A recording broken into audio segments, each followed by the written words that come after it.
Assalamualaikum, Alif Aziz. Salam. Okay, Alif ni nak tanya lah sikit sebab dengar kata Alif dah duduk di Malaysia sepenuhnya. Tak duduk kat Singapura lagi, nak meneruskan career di Malaysia.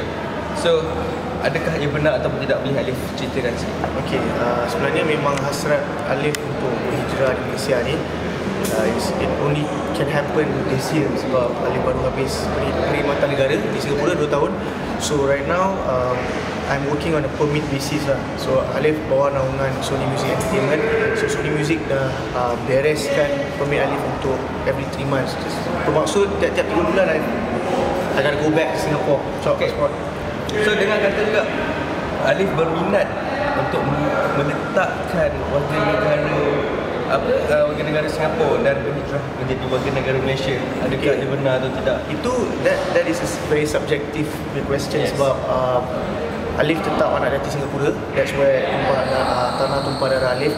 So for now Alif rasa getting a PR tu dah syukur, alhamdulillah lah.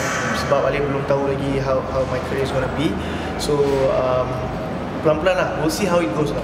Okay, tapi ada dalam hati Alif memang terasa tak nak jadi warga negara Malaysia dan mengikut jejak langkah Aaron Aziz? InsyaAllah Aaron Aziz is salah satu idola Alif, and he made Singapore proud, and Alif harap I'm going to be the next one. Okay lah, so jika ditakdirkan Alif berkahwin dengan orang Malaysia, Alif nak tak? Sebab tadi Alif kata dia nak kahwin dengan orang Malaysia. Jodoh ayat tukar. Tadi cakap lain. Ayat diplomatik.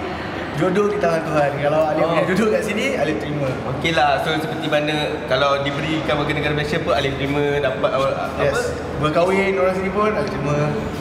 So itu sahaja daripada roti kaya.com.